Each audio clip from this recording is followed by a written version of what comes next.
When my telephone rang, it jerked me out of one nightmare and right into the middle of another, where a woman with a secret, a worried man, and a shadow out of the past met, with fear and fury in the dead of night. From the pen of Raymond Chandler, outstanding author of crime fiction, comes his most famous character as CBS presents The Adventures of Philip Marlowe.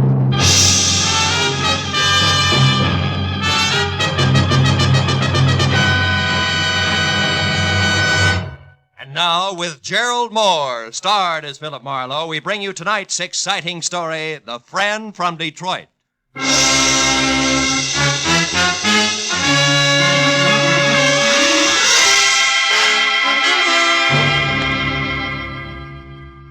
There was a wood nymph dressed in nothing but a veil of dewdrops.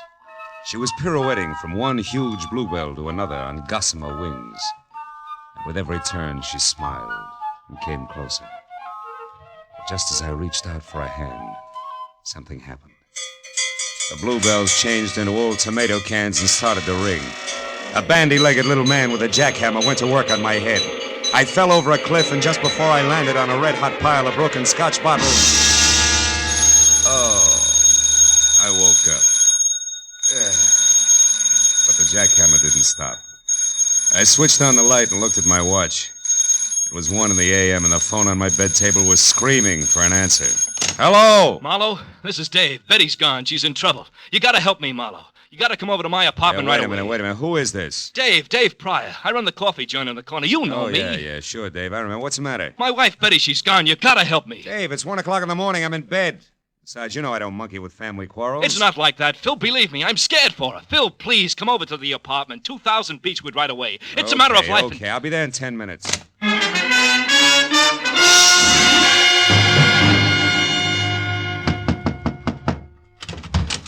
Marlowe, I thought you'd never get here. Look, somebody fired a shot through the door, and when I got back with the aspirin, Betty was gone. All and right, that wait guy a minute, with Dave, hold it.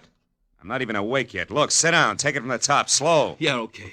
Maybe it started this morning at the coffee joint when a fancy guy came in and talked to Betty. She waits on the table. Yeah, I know. What do you mean fancy? Well, a slick dresser, cufflinks, stick pin, all that. I didn't know him, and Betty tossed him off to me as a masher. Maybe he was, but she seemed upset. Slower, huh? Oh, yeah, sure. Well, tonight about 9, another guy came in, a chunky bird with a deep voice. Betty had just got back from shopping, and I was in the kitchen. See, when I heard a tray of dishes fall and Betty came back, white as a sheet, she was scared, Phil, scared. Hey! Oh, I'm sorry. All right. Go ahead. I looked out, and that chunky guy was leaving. Betty insisted he had nothing to do with it, that she was just nervous. Was somebody else in the place at the time? Let's see. Yeah, some Tribune reporter that comes in every night was up at the counter. He was the only one. And Betty stayed on the job till you closed, huh? Yeah, till midnight. But, Phil, she was in a bad shape. Mm-hmm. After we got home here, she sent me out for some aspirin. I was only out for 15 minutes, Phil. When I came back, she was gone. And look, this bullet hole in the glass door to the backyard. Somebody out there shot at her and maybe hit her or something. All right, Dave, steady. Now take it easy. You and Betty have a gun? No. Why? Well, in the first place, the bullet went out through this glass. It didn't come in. Another thing, Dave, who did you call tonight after you phoned me? Why, nobody. Phone directory on the dresser here is open to the B's. Boone to wardrobe. Mean anything to you? No, I didn't even realize it was over there. I looked you up in the classified. Mm-hmm. Okay, come on. Let's take a look in the backyard. Any light out there? Yeah, I rigged one up for the barbecue.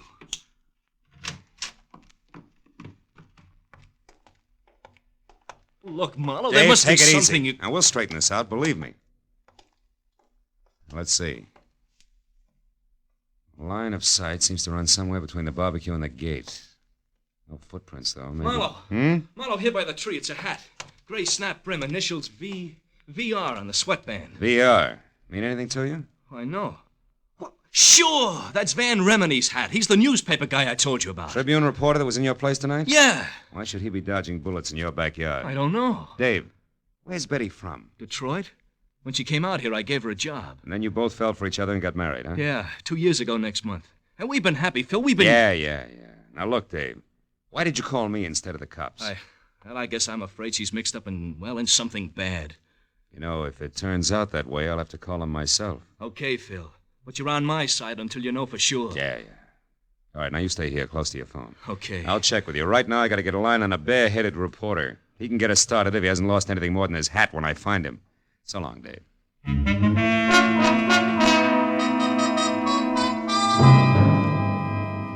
The reporter's hat, 2 strangers, and a bullet hole somehow added up to the fast fate of a hard-working kid named Betty, whose husband's only claim to fame was selling the best cup of coffee in town. It made no sense, but as I walked up the street toward my car, I figured that through Van Remini, I could get to the first answer. I was wrong. The first answer got to me. A thick hedge suddenly sprouted arms. One jerked me around while the other held the cold throat of a .45 against my throat. Your car registration tag says your name is Philip Marlowe. No kidding. How do you suppose that happened? But it doesn't mention your racket. Shamus, maybe? Could be. And you? I'm a tourist. Oh, sure. Just out to see the sights. That's huh? it. One in particular. $25,000 that belongs to me. I don't want any interference from you or that square inside there. You mean Dave Pryor? I mean Dave Pryor.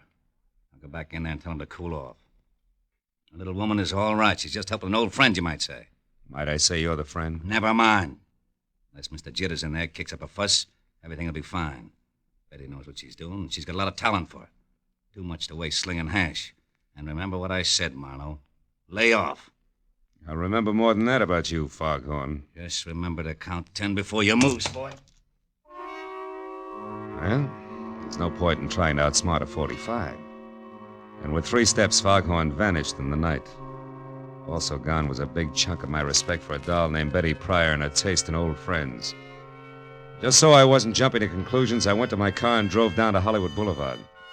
At the first all-night gas station, I stopped and put in a call to the Tribune. A guy on the desk told me, through a mouthful of mangled cigar, that unless Remini was at Bungalow 24, Beverly Crest Hotel, covering the murder of an ex-Detroit hood, he was fired. And he hung up. But the one word Detroit made the call a jackpot, so I headed for the hotel on the double. It was pink and Spanish and squatted in a grove of well-behaved palm trees at the edge of a domesticated jungle, which gave the illusion of privacy to a string of bungalows that weren't.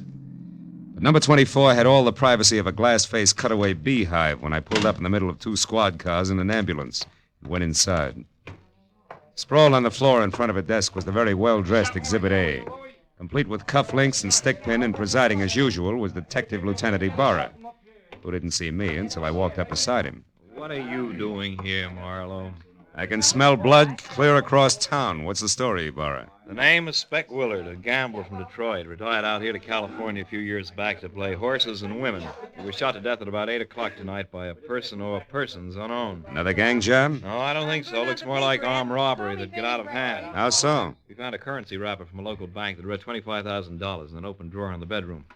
And one of the bellhops saw a woman, unidentified so far, run out of here about the time the coroner says that Willard was shot. A woman? Yeah. That fits because he was known to be quite a nightclubber and general playboy. You wouldn't happen to know something about this woman, would you, Marlowe? Me? Certainly not. No, I'm after a man, a live one, I hope. Mm-hmm. Well, look, Marlowe, take this nickel. In case you should just happen to hear something, I want you to spend that on a phone call to the police department. Now, who is it you're looking for? A Tribune reporter named Van Remini, you know him? Unfortunately, that's him over there, the sticky-fingered one by the window, swiping that book of matches just now, the one without a hat. Oh, yeah, I know. Thanks, Lieutenant. I'll see you. Hey, Remini, can I talk to you a minute? Yeah, sure. What's on your mind? I'm Philip Marlowe, private detective. Don't apologize. What's up, Marlowe? Know a girl named Betty Pryor? Pryor? Yeah. Yeah. She and her husband run a one-arm joint on Franklin, don't they? That's right, Remini. I understand Betty got into a little trouble tonight. Heard about it? Nope. Wouldn't worry, though. Trouble's not new to Betty. Yeah, that's one popular school of thought. Incidentally, you seem to be going a long ways out of your way on this run-of-the-mill murder story, Remini. You're taking a long way around to the point, pal. Get with it. I'm in a hurry. Okay, pal. But keep it under your hat, won't you? The gray one, I mean. Oh, so that's how Yeah, that's the way it is. Yeah. Now, do you mind telling me what you saw in Pryor's backyard tonight? You name it. Shall I play dumb or lie? Suit yourself. See, my press card's just as good as your license, sweetheart. It gets me in, gets me out again. In my dodge, that's called reporting. Remini, I'll squeeze the truth out of you eventually. Sorry, I can't wait. Got a deadline. Anything else? Yeah, one thing, a match. Yeah, sure, Marlowe. Anytime. Thanks. Mm-hmm. And, Remini, Yeah? don't hang on too long, huh? Liable to singe your pinkies. The reporter blew out the match and looked at me steadily for a moment. And his lips shaped a word I ignored. Then he walked away. I had seen enough of the book of matches he'd stolen to know it was from the Star-Kissed Room, a glossy, glass-roofed dine, dance, and drink emporium near Arthur Murray's studio on Wilshire Boulevard. So I made like I was in for the night and watched Remini leave. All the way to his car, he kept looking back over his shoulder as if he expected to be followed. I waited till he was out of sight, and then I headed for Wilshire in the Star-Kissed Room. But when I got there, it was closed. Remini's car wasn't in the neighborhood, and the only thing that kept the trip from being a total loss was a spotlighted picture. 10 feet square of a sultry, svelte chanteuse labeled Carla Borden, whose come-on-in smile and almost costume was a cinch to increase the accident rate of the block by 20%. But then I took another look at her name and got back to business. It started with a B, as in phone book, open to Boone and Bordeaux. I found a directory, got it open to Boone and Bordeaux, and halfway down the page was Borden, Carla, 2840 North Lucerne. It took 10 minutes to get there and 2 more to find out that she had an apartment, number 17, at the end of the first floor hall. The door was open and I started for it, but ducked back close to the elevator when a woman came out and ran down the corridor toward me. It was Betty Pryor. Hold it, Betty! Whoa! What? Mr. Marlowe, what are you... Never mind the stall, Betty. I've been in a long time. Why, I don't know what you're talking Now, look, about. you left a pretty worried guy at home. Dave, did he send you after me? That's right. Why can't you fools leave me alone? Why does he have to be so stupid? Hey, you've got a few ideas mixed up, kid. Oh, sure, I'm wrong. I'm the one who's all mixed up. Let go of Not me. until I've got a couple of things straight. Now, what happened? Did life in a hamburger stand get a little stale? Yes, you two-bit snoop. Okay. Dave thinks you're in trouble, I think you're in trouble, and I think somebody waved a few bills at you and you lost your grip. Why, And you you're in so crummy- deep now you can't get out, and it's no more than you deserve. Now, come on. We're going right back down the hall to Carla's apartment. We're going to have a little chat, just the three of us. No, I won't. Let Come go. on! Take your hands off, Marlowe. Stand still. Well, my 2 chums, the Foghorn and his .45 caliber equalizer. Easy does it. You were lucky the first time. Well, Betty, did you get it? No, something went wrong. Something terrible Shut went... up. Marlowe isn't deep. We'll talk after he's out of the way. All right, you. Get in that elevator, chum. And we'll wait right here to see you leave. Go on, get in. That .45 makes you awful brave, chum. This way we don't offend a lady by being uncouth. You get a chance to go up in the world. Just put your finger on a button. Now, wait a minute. Come on. All right. Now, all you have to do is push.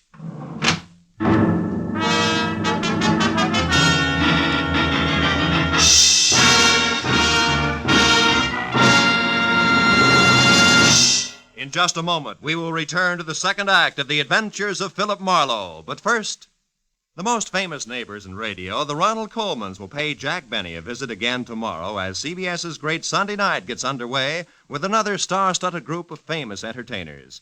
Amos and Andy, Lum and Abner, Eve Arden as the gay schoolmistress, our Miss Brooks, and Helen Hayes as a hillbilly. These are only 4 more of the 10 great entertainments which will come your way tomorrow night. Go visiting with the Colmans on all of these same stations on The Jack Benny Show, and hear the rest of CBS's Great Sunday Night 10 as they come one by one over most of these stations. And now, with our star, Gerlad Mohr, we return to the second act of Philip Marlowe and tonight's story, The Friend from Detroit.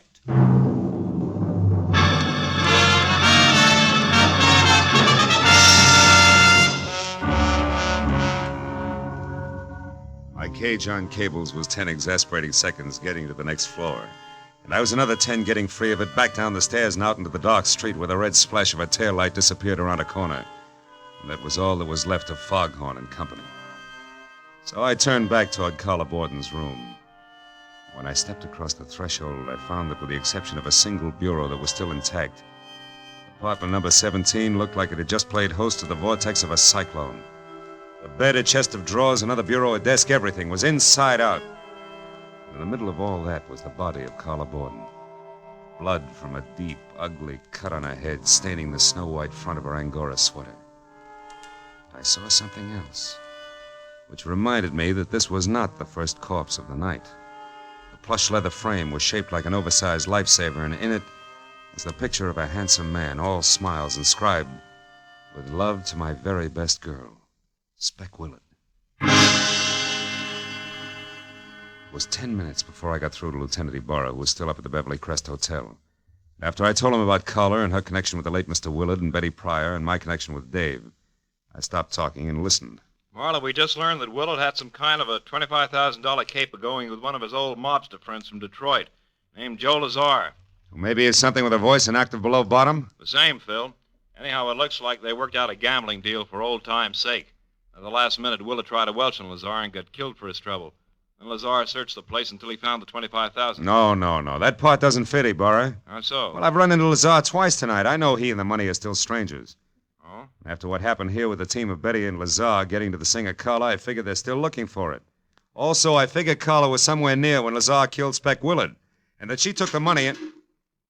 Call you later, Ibarra. I got clumsy company in the hall outside.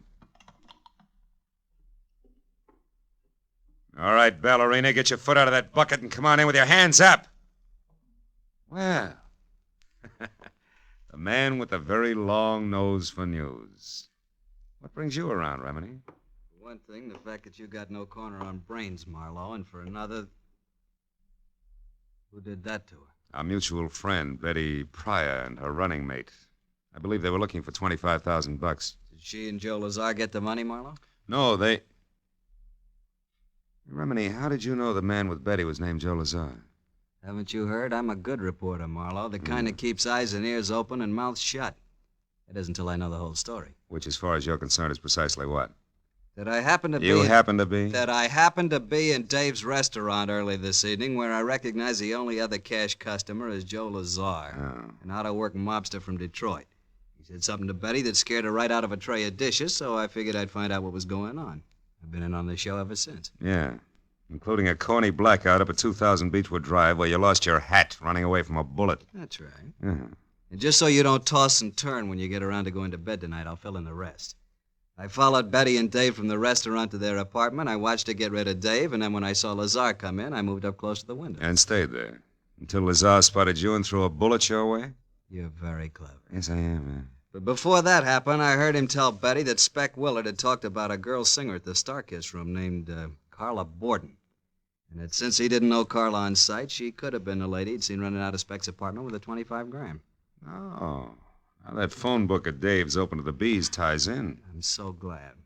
Now, Marlowe, lest we digress too far, how come this one bureau here hasn't been turned upside down along with everything else? I don't know. Any more than I know why you're holding back so much from the law. Well, maybe it's because I don't like cops, Marlowe. Oh, black ones. Or maybe it's because I'm in the same kind of racket as you. Chin way out and a lot of fast talk, just so papers can know what's going on an hour ahead of the rest of the world. Well, there's no 25,000 in here. I got a blow. Before Ibarra shows? Before Ibarra shows. He always arrives with an entourage, Marlowe, one that includes other news hounds. So it's me for a fast cab and downtown to my paper with his story. So long, fella. I'll see you around. Hey, wait a minute, Remini. Yeah? I'll give you a lift. I'm going that way myself. Okay. I got a story, too. A lousy story I've got to tell a nice guy named Dave. Come on.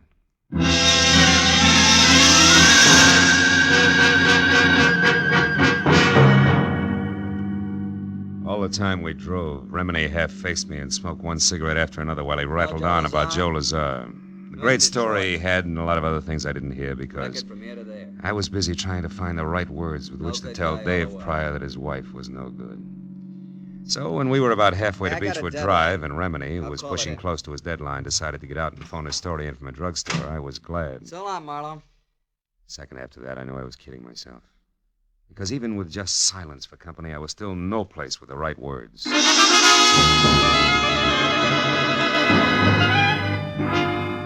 10 minutes later, when I stood in front of Dave on the steps to his house and stammered out the facts just as I had run across them, I forgot about words, right or wrong. I thought instead about my client, a badly hurt guy, but one who would never say die. Marlowe, I can't believe all this. I won't. Tell me, where's Betty now? I don't know, Dave. Now, look, maybe we ought to head for police headquarters because sooner or later we're each going to have a story to tell Lieutenant Ibarra. Come on, my car's over here.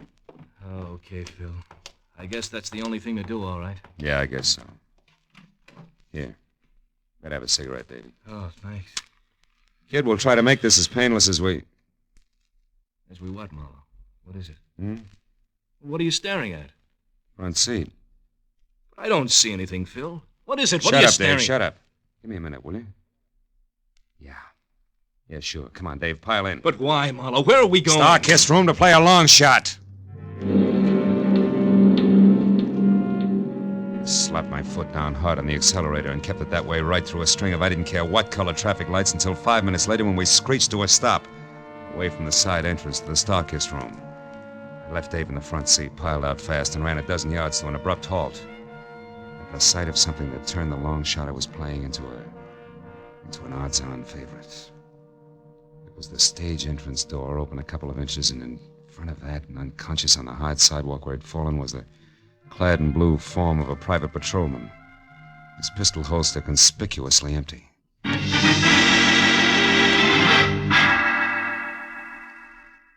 Inside, I slowly picked my way along an L-shaped corridor until I saw a shaft of bright yellow from a flashlight that was moving away from a door marked Carla Borden. It brought me up short and flat against the wall. But then as the man on the other end of the beam of light moved away from me, I got a very steady grip on the .38 in my pocket and started after him. A minute later, he entered the main room of the club, and it was there, as he started across the glass ceiling dance floor, that I recognized the very self-confident gait of a very self-confident guy. That made the next move mine. Bar's closed, Remini, and don't move, Buster. I'll blow your head off. Ah, looks like you're making news this time, good reporter. Or isn't that package in your hand the 25 grand you just found in Carla Borden's dressing room, huh? The same Carla Borden you murdered not an hour ago in an apartment on Lucerne, where you first thought the money was, where Betty Pryor surprised you before you could finish searching, where you later returned in the role of an all-American newsboy so you could get to that last bureau. All right. I've heard enough, Marlowe. But I'm not going to stick around for more details. You make a break and I'll shoot, Remini. Try it, Eagle. Stop, Remini, stop! Marlowe! Nice shooting, Marlowe. But don't turn around because where I'm standing it's dark, and where you're standing it's light. Now throw your gun away, fella. Come on, toss it! That's better. All right, Betty. Get over to that dead newspaper guy and get the money. And we'll take care of the private detective here. What do you mean, take care, Joe? I can't go along with murder. Spec Willard's death didn't seem to bother you any. Shut up, Marlowe. Spec Willard. Joe, you killed... Yes, I killed Spec, that Welcher. 8 o'clock tonight. And I had to stay undercover, but still get my hands on the money. So I came to you for help. I didn't tell you about the killing because I didn't think you'd play ball if you knew about it. Now, all that's history now, and I'll still go to your dear husband, Dave, and talk lots about the kind of cheap kid you used to be in Detroit if you don't get moving. Now, what do you say, Betty? I say no, Joe. I also say I made a mistake in the first place, letting you use me to run your filthy errands, just so the guy I love wouldn't have to know about the kind of people I once ran around with, before I had any brains. All right. That's the dumb way you want it. That's the dumb way it'll be. Taking care of 2 years isn't much harder than taking care of one. What about 3, Lazar? Dave, stay back! No, Marlowe, no. I've stayed back too long already. I've stayed back while Betty has been risking her life to protect what we've got. If you take another step, I'll shoot, kid. I warned you for the last time. Stay back. No, Lazar, I won't. You stinking scum, Lazar! Oh, Dave, you're hit. Yeah. But I'll be all right. I'll be all right now, Betty.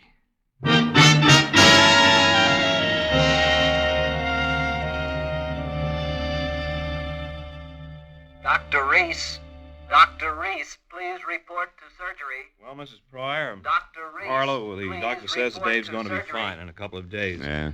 Caught one on the shoulder, the other in the hip. He certainly had courage, didn't he?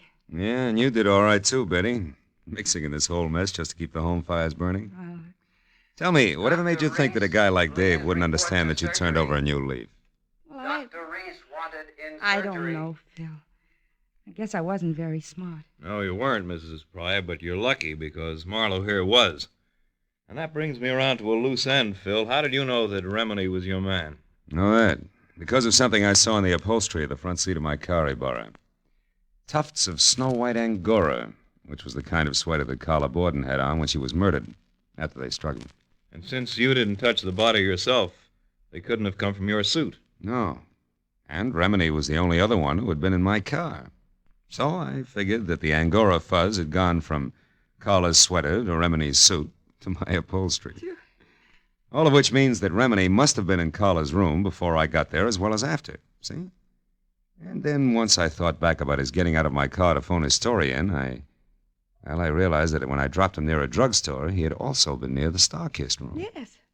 That's exactly where he'd headed. You see, Phil, Joe and I followed both of you from Carla Borden's place because, well, after Joe put you in that elevator and we ran, Joe said we had to return and wait for Remini, who was sure to come back and finish his search.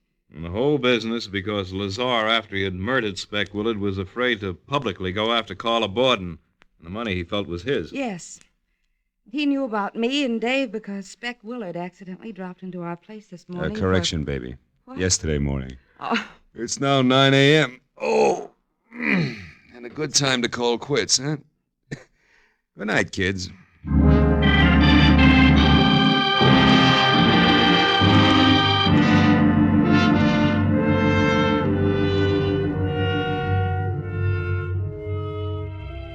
Well, by the time I got back to my apartment on Franklin, it was 10:30 in the too bright morning. I was sporting sandpaper eyelids and a knot in the small of my back that felt like a wet dish rag. Oh, but once I had all the shades down and was undressed and in bed, I forgot about that. And I thought instead of the wood nymph dressed in nothing, with a veil of dewdrops. But then suddenly I stopped. The telephone. I got out of bed. I picked it up with both hands, opened the dresser drawer, and jammed it deep under all the socks I owned. And then I got back to bed. And the wood nymph, in her veil of dewdrops, she was pirouetting from one huge bluebell to another. Oh, my. On gossamer wings.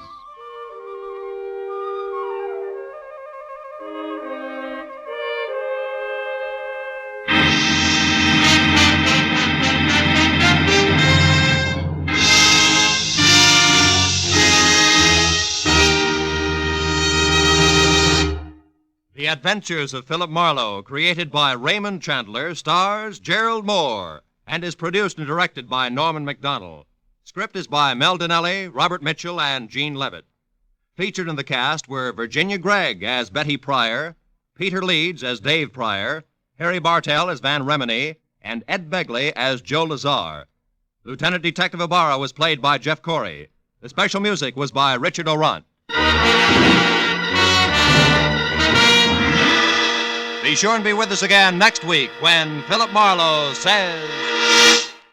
It was a hunt through a jungle of city streets, with danger waiting at every intersection, until halfway through, when the hunters became the hunted, and death brought an end to the game.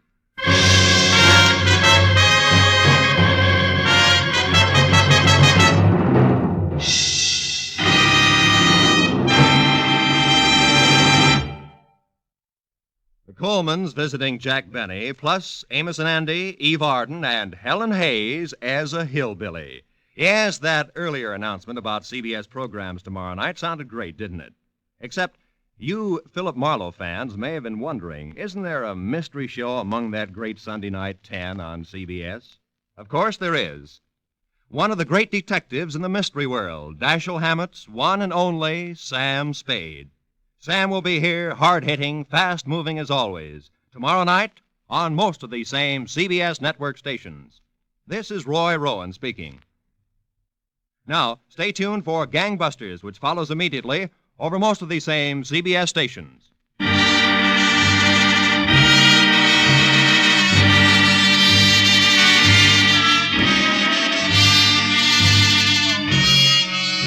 This is CBS, the Columbia Broadcasting System.